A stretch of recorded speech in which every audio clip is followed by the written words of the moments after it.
續講路加福音嘅分享啊！上個星期咧，梁牧師咧就講到耶穌已經被猶大出賣咗啦，係嘛？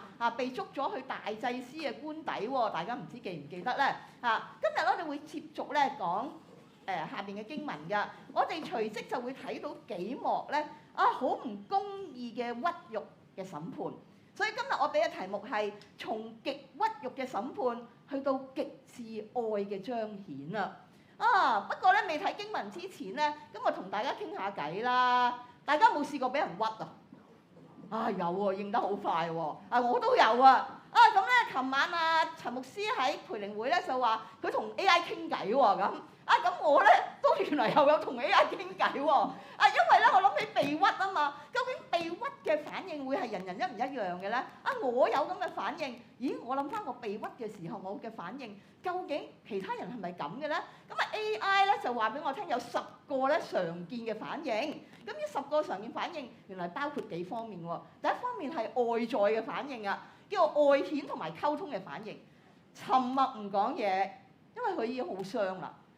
佢覺得我唔想再解釋啦，個心都死咗啦。因為就過度咁樣辯解喎。唔得，我一定要講清楚佢，我好急需要澄清呢個事實，不斷重複嘅解釋。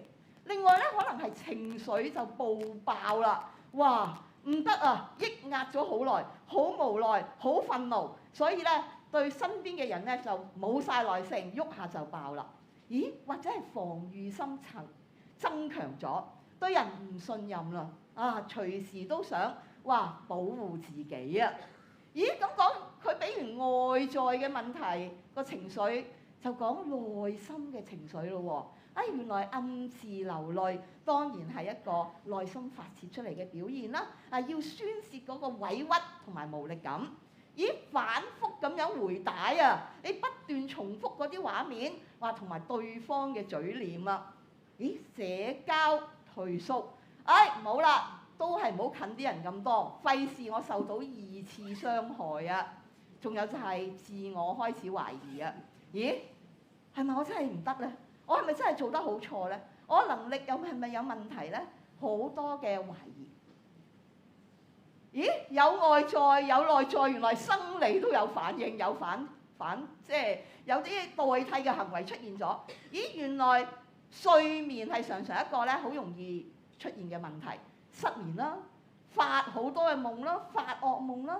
咦？食嘢唔想食，食慾不振。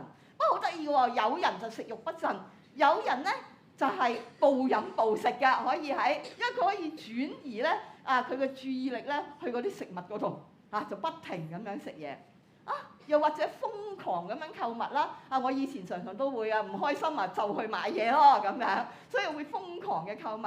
咦？又或者埋頭苦幹搏命做嘢，可能都係受屈之後嘅一種表現嚟嘅喎冇出路我就搏命做嘢啦咁樣。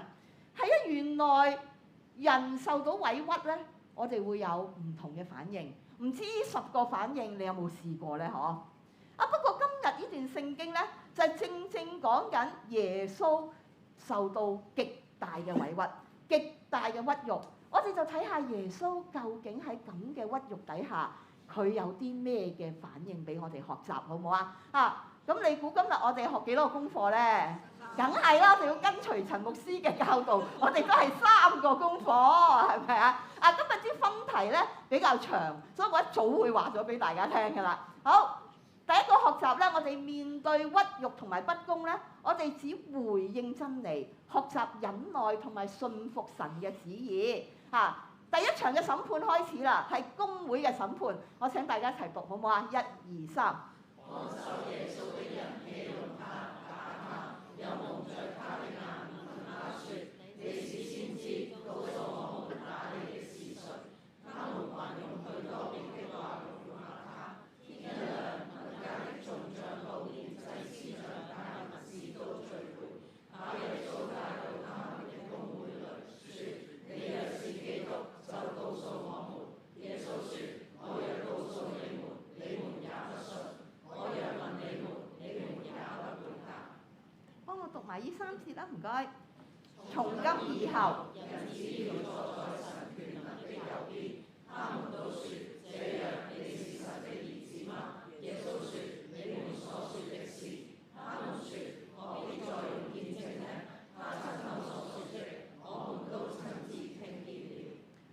場嘅審判，耶穌面對公會佢啲自己人去審佢。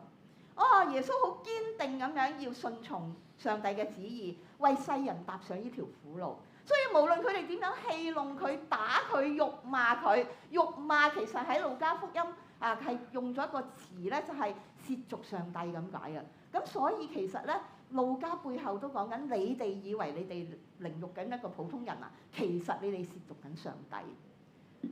但係耶穌好得意，佢咩都唔答，不發一言，默默咁樣承受。不過當宗教領袖問到佢你係咪神嘅兒子啊嘅時候，佢點樣回答啊？佢話：你們所說的是啊！喂，原來面對真理嘅質疑嘅時候，耶穌就開聲回應啦。耶穌仲用着嗰班人嘅口去講出佢係邊個。喂，你咁樣答，班宗教領袖咪更加嬲咯，更加興啦，非殺你不可啦。不過耶穌喺真理面前係從來都唔退縮嘅。當時係羅馬帝國統治緊，即係成個以色列嘅喎。猶太嘅公會咧，雖然佢覺得耶穌有罪，但係佢唔可以將佢定罪。於是公會就將佢帶到去當時嘅由羅馬巡撫比拉多嘅面前啦。乜嘢係羅馬巡撫咧？其實羅馬巡撫就即係好似我哋以前嘅殖民地時代咧，我哋啲港督啊，英國派嚟管治香港人啊，羅馬就派咗個官去管治以色列人一樣咯喎。其實咧，佢哋派佢去係啦，想比拉多定佢嘅罪。不過其實呢個都正正咧應驗咗咧喺路加福音18章，耶穌基督一早就預言咗咯喎。佢話：看啊，我們上耶路撒冷去，先知所寫嘅一切事都要成就喺人子身上邊。他將要被交給外邦人啦，交咗俾比拉多。他們要戲弄他、凌辱他、吐唾沫喺佢臉上。原來耶穌一早喺18章已經預言咗，仲好 detail 咁樣講咗添啊！好，咁去到比拉多面前第二場審判，睇下佢要講啲咩咯喎？請大家一齊讀啊！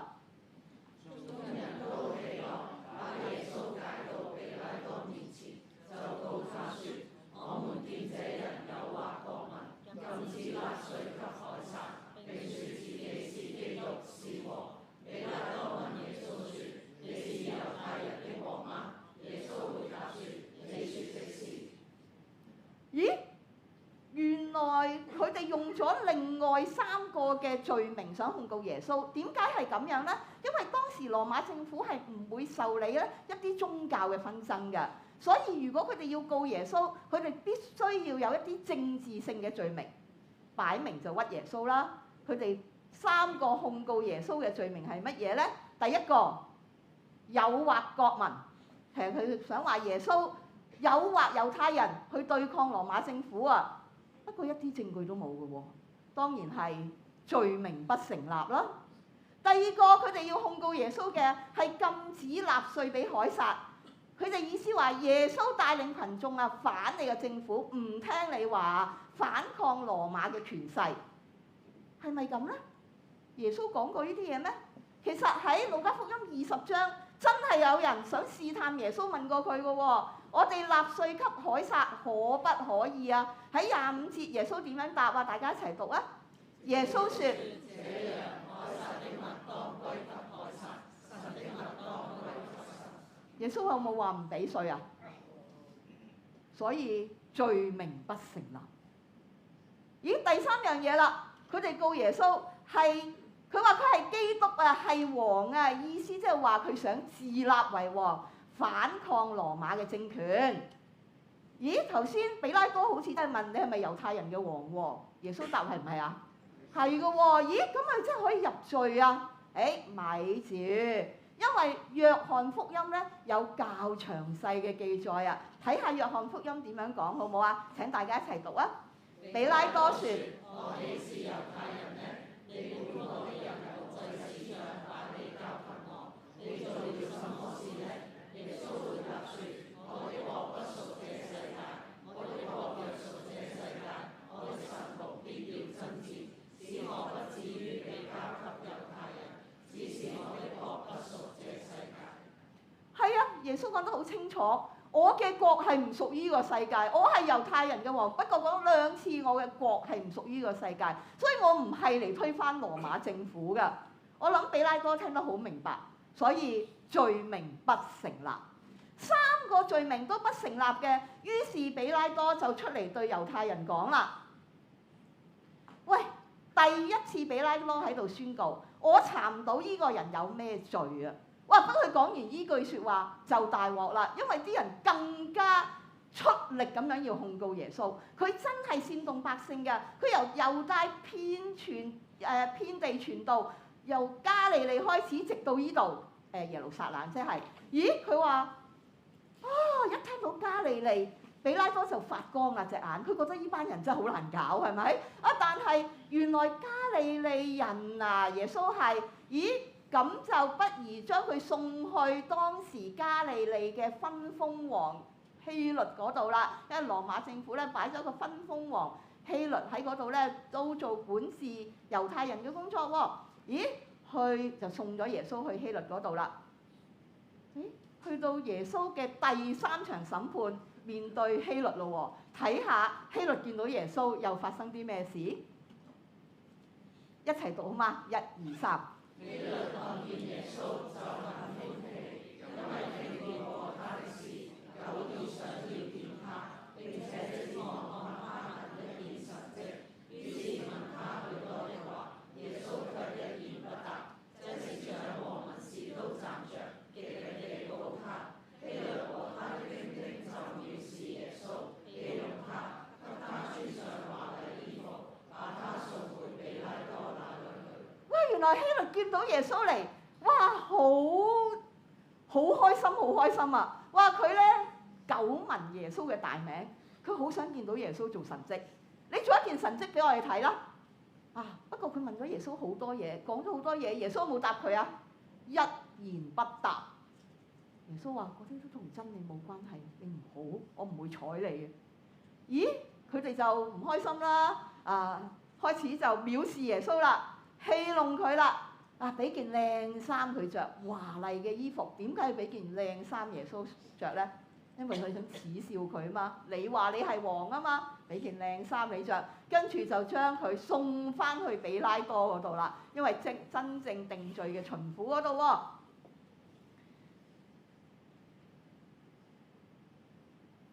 係啊，真係耶穌做咗一個好好嘅例子俾我哋睇。咦？佢用一個非暴力嘅形式去對抗所有屈辱佢、不公義嘅審判。喺度我想介紹一個人物俾你哋識，呢個黑人嚟嘅嗬嚇，呢個咧其實係一個黑人嘅浸信會牧師，喺美國上世紀一個好出名嘅牧師。佢喺波士頓大學獲得系統神學博士學學位，不過同樣係一個非常之虔誠嘅基督徒，因為佢就係馬丁路德金。佢係以非暴力嘅形式去實踐上帝使命個表者。金博士最為人熟悉嘅，我講1、2件事件啦。第一件呢個起源就係在於咧，佢26歲啫，當年。有個黑人嘅女性，佢坐公共汽車嘅時候冇讓到座俾一個白人，於是就被有人拉咗啦。於是26歲嘅馬丁路德金就帶領黑人嘅社區展開咗長達381日拒搭公車嘅行動，超過1年啦。咁人哋佢唔搭巴士啫，唔使即係又冇做過其他嘢，係咪？不過期間，佢嘅屋企就遭遇到炸彈襲擊，家人都差啲被炸死晒。哇！咁嗰班黑人社區梗係好嬲啦，係咪？好想報復啦，佢班支持者。不過金博士行出嚟，企喺佢炸毀咗嘅門口，大聲咁樣勸喻大家：我哋唔可以以暴制暴，我哋要以愛還恨啊！去到1963年，伯明翰運動同埋呢個靜坐嘅抗議，一班黑人嘅學生同埋民眾就走入咗一個淨係招待白人嘅餐廳，佢哋靜坐啫，咩都冇做。然之後就去公眾場所度示威。白人嘅極端分子同埋警察對佢哋有咩行為呢？唾罵啦、潑熱咖啡啦，用高壓嘅水槍噴射啦，放警犬咬佢哋啦。不過呢班抗議者咧受過嚴格嘅訓練㗎。咩嚴格嘅訓練啊？就係全程保持專業、非暴力嘅訓練，絕不還手，絕不辱罵。不過正正呢啲咁殘忍嘅畫面，就經過電視傳播俾整個美國睇到，震驚咗全個美國不特止，都震驚埋世界嘅社會，喚醒咗大眾嘅良知。當時同年8月，馬丁路德金發表咗一篇世紀嘅演講，大家冇聽過 I have a dream 啊？咁後生嘅 Brian 都話有聽過，係咪啊？都岌頭啊！我有一個夢想，當時嘅大遊行有25萬人集會。1964年佢就獲頒諾貝爾和平獎，並且同年美國通過咗民權法案，正式廢除種族隔離。而1965年亦都通過埋投票權嘅法案。馬丁路德金深受甘地同埋基督教教義嘅啟發，佢嘅非暴力哲學可以總結為6個原則。非暴力係勇敢者嘅生活方式，非暴力唔係弱者嚟㗎。非暴力嘅目的係贏得友誼同埋理解。非暴力嘅對象係邪惡嘅體制，唔係施暴者嘅個人。願意接受苦難而唔報復，苦難係具有救贖嘅力量。選擇愛而非仇恨，堅信宇宙站喺正義嘅一方。馬丁路德金有一句好出名嘅説話，係我好感動。佢話：甘地俾咗我非暴力嘅技術，不過係基督俾咗我非暴力嘅動力。係啊，弟兄姊妹，我哋都可能常常會遇到好多不公義嘅嘢、被屈嘅嘢。不過基督會唔會成為我哋非暴力嘅動力咧？我哋未必會有馬丁路德金嘅功力同埋際遇，不過我哋人人都有機會遇到被屈嘅。當我哋被屈嘅時候，我哋非暴力嘅回應唔一定係退縮啊，而係學習緊耶穌嘅教導。點樣叫我哋活出一個信服嘅生命？如果冇抵觸真理嘅話，某啲你哋自己嘅個人權利，會唔會願意放低呢？睇下神點樣工作，點樣帶領前面嘅路，一個好好嘅提醒同埋學習。所以去到第2點嘅時候，以為係咪咁樣就一定帶嚟美好嘅結果嘅呢？我哋睇下第2點，我哋學啲咩咯？第2點係最黑暗嘅裁決，就睇清楚人心嘅敗壞。不過我哋深信上帝仍然掌權。我請大家讀下邊幾節經文啦，唔該，1、2、3。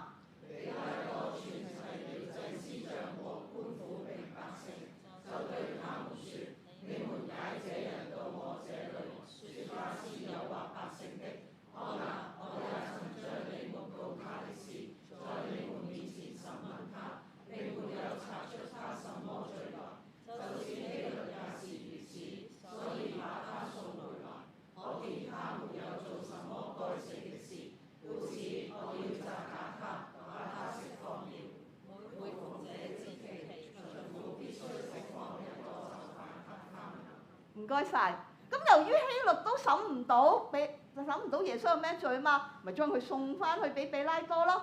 咁比拉多就諗啦，我安撫下大家。咁於是咧佢建議咁樣啦，既然佢第2次講我冇查出佢有咩罪咁連希律都冇喎，咁不如我責打完佢，跟住就釋放咗佢啦。因為當時咧都有個習俗咧，就係喺節期嘅時候咧，巡撫咧係必須要釋放一個囚犯俾佢哋噶。咁似乎好合理喎。不過你估啲猶太人嘅反應係乜嘢咧？又請大家讀啊！眾人卻一齊喊着說：誰要這個人釋放巴拉巴給我們？這巴拉巴是因在食了咗以色列人下在監裏的。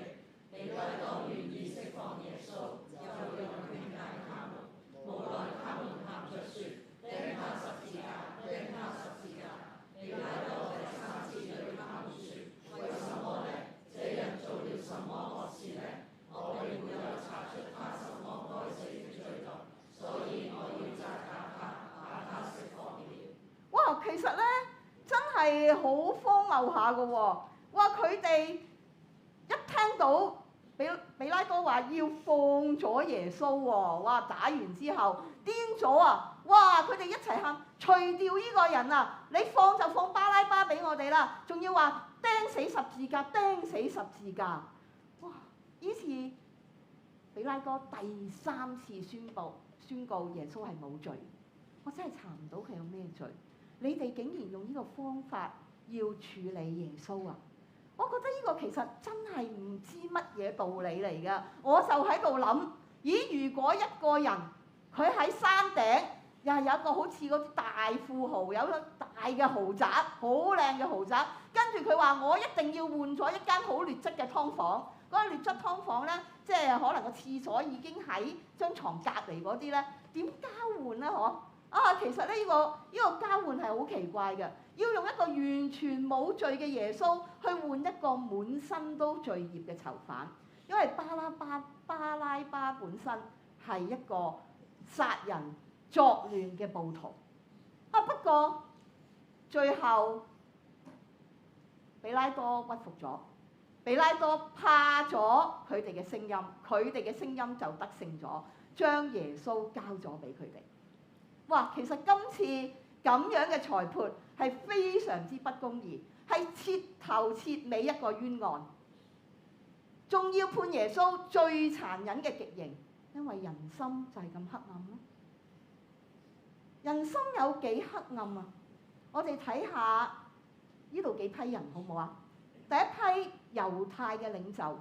喂，佢覺得耶穌嘅出現就威脅到我嘅地位咯，我嘅領導地位，為咗一己之私，點樣都要除滅佢噶啦。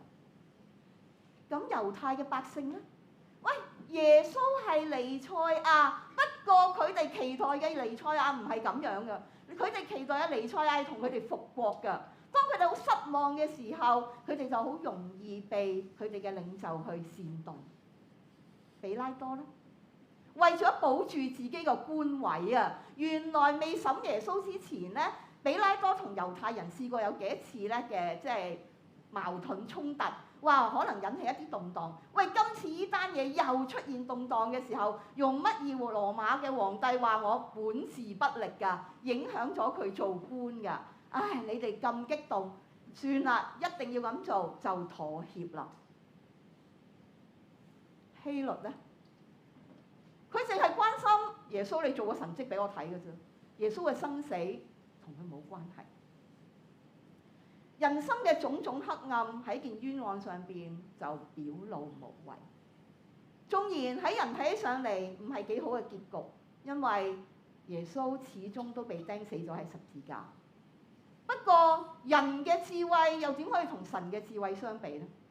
邊個可以敵擋上帝嘅計劃？耶穌嚟啊！就係為咗呢個目的，就係為我哋嘅罪死喺十字架上邊。其實我哋先原本係一班死囚，我哋原本被罪捆綁，耶穌唔嚟救我哋就死緊。耶穌用佢嘅生命去挽救每一個願意回轉歸向佢嘅人。呢個正正係我哋基督教核心嘅信仰。當人以為喺黑暗世代掌權嘅時候，我哋要相信耶穌仍然掌權，因為佢先後宇宙萬物同埋歷史嘅主宰。我想講翻馬丁路德金嘅結局俾大家聽喎。哇，65年，哇，連政府所有啲法例都好似通過咗，咁咪應該好美好咯？其實唔係。68年4月4日，馬丁路德金喺田納西州俾人刺殺咗，佢得39歲啫，英年早逝。人可能會覺得呢個係好可惜嘅事，不過上帝正正用咗佢非暴力堅持到底嘅信念，徹底咁樣改變咗美國嘅法治同埋社會結構，亦都影響咗全球要追求人權同埋和平永恆嘅精神指標。哇！不過大家唔好以為佢死咗停咗喎，因為佢仲會講嘢，仲做緊嘢啊！大家知唔知美國原來個法定假期咧係馬丁路德金紀念日啊？係一個法定假期嚟㗎，喺1月嘅第3個星期一最近佢嘅生日1月15號因為咧佢好特別，因為美國得2個總統咧係有紀念日嘅咋，係法定假期。第一個係第1任嘅總統華盛頓總統，第2個係林肯總統。不過2個咧嘅法定嗰個紀念日都係2月喎，所以咧就合而為一咗。唯獨馬丁路德金嗰個咧係1月，佢仲要獨立出嚟添。哇！真係好犀利，我覺得。不過後來咧，佢哋就諗起馬丁路德金生前所做嘅嘢，所以佢哋又將呢個法定假期又推廣成為一個全國嘅服務日，鼓勵好多嘅民眾啦、學生啦、義工啦，喺嗰日可以參與一下社區嘅服務啦、慈善嘅活動啦、反歧視嘅種族嘅演講遊行之類嘅嘢，去實踐金博士生前提倡嘅社會關懷精神。哇！覺得真係好犀利，好即係繼續咧。金博士喺度做緊嘢，雖然已經返咗天家啦。大家知唔知咧？原來咧世界上有好多條街咧係用金博士個名命名㗎。大家有冇去過美國旅行嘅話咧？原來全美國咧有955條街咧係用金博士個名命名㗎。嗱，我屋企喺西雅圖嘅，我曾經正式經歷過一次咧，嗰條街改名啊！喺84年嘅時候咧，本來咧我係80年移民嘅，喺84年嘅時候咧，嗰條街原本叫做 Empire Way 嘅，突然之間咧就改咗做 Martin Luther King Way 跟住咧我媽係88年移民，佢從來唔知道嗰條街之前有另外一個名嘅，咁所以咧真係會咁嘅喎。原來我都喺個預備嘅時候955條哇真係好勁喎！不過因為佢嘅影響力唔單止喺美國本土影響到外國，特別歐洲，所以原來歐洲都有幾十條街咧係用馬丁路德金個名提名嘅喎，命名嘅喎。仲有啲少量非洲其他嘅國家都有少量嘅街道，我真係覺得好犀利。哇！全世界有超過1000條街係用馬丁路德金個名命名嘅，上帝真係好厲害。我哋確實活喺一個黑暗嘅世代，人心嘅險惡同埋敗壞，好多唔公義嘅制度，但我哋要警醒。作為耶穌基督嘅門徒，我哋要警醒，我哋唔可以隨波逐流，我哋唔可以同世界妥協。係有時縱然人睇起上嚟會有啲絕望，或者我哋祈咗好耐禱，啲嘢都唔見到有出路。不過唔好灰心，我哋仍然要堅持守上帝嘅道。門徒喺黑暗嘅世代，正就係要做站立得穩嗰一群。我哋要繼續為主作鹽作光，面對幾多嘅黑暗、幾多嘅不公、幾多嘅敗壞，我哋仍然相信上帝仍然掌權。Amen？我哋真係願意一齊作主忠心嘅門徒。去到今日嘅第3點，耶穌真係為我哋死啊！耶穌真係被判咗，真係釘十字架。基督犧牲嘅愛，原來發出一個邀請我哋背起十字架去跟隨佢，得着豐盛嘅生命。我請大家讀埋今日讀埋一段嘅最後一節聖經啊！帶耶穌去的時候，有一個古利奈人西門從鄉下來，他們就找住他，把十字架擱在他身上，叫他背着跟隨耶穌。喂，原來咧耶穌經過成晚嘅審判，被欺凌啦，又鞭打啦，邊度仲有力去抬十字架？有一個古利奈人西門行下街嘅啫，可能圍觀下，咦有人釘十字架喎，圍觀下就俾人捉咗出嚟。你幫耶穌背十字架？呢個古利奈人從鄉下嚟㗎，可能就係咦佢喺附近嘅鄉下度做嘢、工作、居住。不過過節啊嘛，係咪逾越節？所以就返耶路撒冷過節啦。咦？咁佢就遇上耶穌啦，咁就俾人捉咗出嚟咧，去孭十字架啦。不過咧，原來喺馬可福音咧有多啲嘅記載，依個古利奈人係邊個嘅喎？原來喺馬可福音講佢係亞歷山大同魯孚嘅父親啊！有有咁樣講到呢兩個人名喎？點解要提亞歷山大同魯孚呢？有咩特別呢？原來上帝嘅工作真係奇妙啦！呢個都唔知咩事幹，俾人捉嚟孭十字架，但係佢嘅後裔竟然信咗耶穌，竟然成為保羅嘅好拍檔喎！喺羅馬書16章13節，保羅有咁樣嘅記載啊。又問在主蒙揀選嘅魯孚和他母親安，他的母親就是我的母親。哇！我諗保羅同佢都係一個好親密嘅同工啦，係嘛？好親密家人嘅關係。真係好特別啊！西門彼得古利奈人西門，佢只係俾人唔覺意行街掹咗出嚟，背起十字架跟隨耶穌。但係佢就咁樣做，佢就同耶穌一齊經歷嗰份羞辱。不過同樣因為咁樣，佢竟然喺成就救恩歷史裏邊有佢份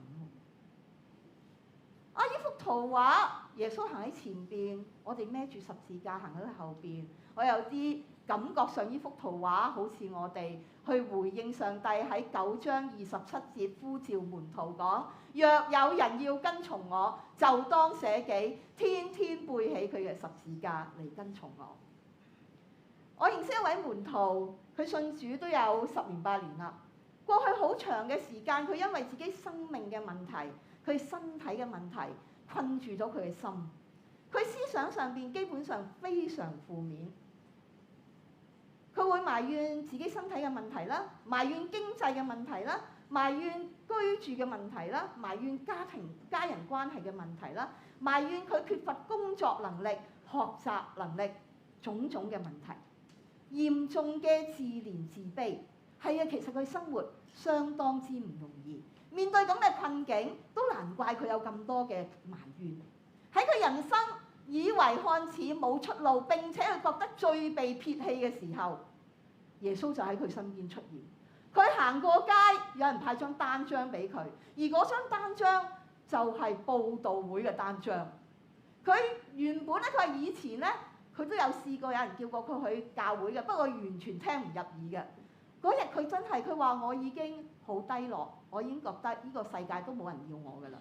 竟然收到一張單張佈道會，佢就去咗個佈道會。喺嗰日佢就信咗耶穌。哇！我真係覺得上帝幾時都喺我哋身邊嘅，最清楚我哋每一個發生緊咩事嘅就係耶穌，就係耶穌。佢信主之後都仲有好多嘅生活問題。佢唔可以即時解決晒佢嘅困難。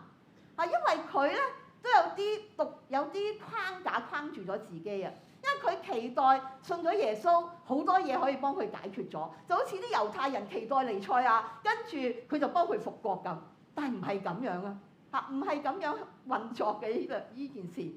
所以佢開始仍然喺嗰個盒裏邊咧走唔出嚟，因為佢覺得我仲有好多好多嘅困難。佢有自己一套困擾佢嘅方程式。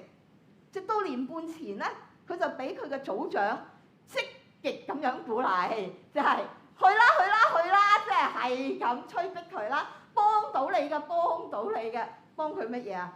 入門女咯。所以咧，佢半推半就咧就讀咗門女啦。奇妙嘅事就發生，初佢真係唔想背呢個十字架㗎。佢話最初嗰幾堂我好想走啊，佢話做功課好難啊，背金句好難啊，仲唔好講，仲要我出去傳福音喎，我點識同人講啫？不過佢小組有個門女嘅師兄，佢背景咧同佢較為接近啦咁樣，咁佢教佢，你唔識做功課我教你，你唔識背金句我教你，哇！突然之間佢好似開咗竅咁喎，哇！生命就起咗180度嘅改變。佢開始識得重整自己嘅生活時間表，開始重新處理佢嘅優先次序。乜嘢叫做以耶穌為佢生活嘅中心？就係佢容讓上帝改變佢嘅生活習慣。喂，而家佢嘅門女功課做得好好啊！哇，積極咁樣帶朋友翻嚟信耶穌。朋友決志，繼續鼓勵朋友喺教會成長啊！佢朋友都喺教會成長得好好。喂，每次默書都100分。我讀咗10幾年啦，我都唔會啦，係咪？所以而家有人咧，哇！你唔識默書啊？唔識背默啊？唔識做功課，你去揾佢啊，佢有方法教到你識㗎啦。其實真係好奇怪，上帝就係咁樣改變人。佢以前好冇自信，好自卑，而家逢有外展嘅活動，佢就第一個就標出嚟報名㗎啦。佢而家喺愛鄰舍嘅服侍，好有自信，好有信心，做得好開心。佢成個人好似變咗另外一個人咁。我切切實實見到耶穌就喺佢生命裏邊。佢而家就係一個真正跟隨耶穌嘅基督徒。我真係覺得上帝好勁，冇乜人佢係改變唔到。問題係我哋肯唔肯俾佢改？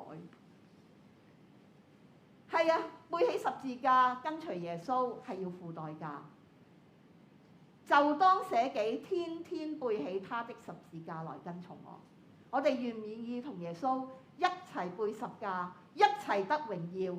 因為呢個係得着豐盛生命嘅唯一途徑，我哋就要作主門徒。Amen？去到總結，今日學習嘅3個功課，面對屈辱同埋唔公義嘅時候，我哋對真理要回應。不過我哋亦都學習耶穌基督嘅忍耐同埋信服上帝嘅旨意。喺黑暗嘅時代，耶穌面對黑暗嘅裁判，我哋見到嘅係人心嘅敗壞。不過我哋仍然深信上帝仍然掌權。基督咁樣犧牲佢自己，呢份犧牲嘅愛正正呼召緊我哋背起十字架跟隨佢，為叫我哋得着豐盛嘅生命。潘霍華都話救恩係白白嘅，不過唔係廉價嘅。廉價救恩係我哋唔想代付代價嘅對勢力，不過恩典必然係重價嘅，因為佢呼召緊我哋去跟隨。佢係恩典去呼召我哋跟隨乜嘢啊？就係跟隨耶穌基督。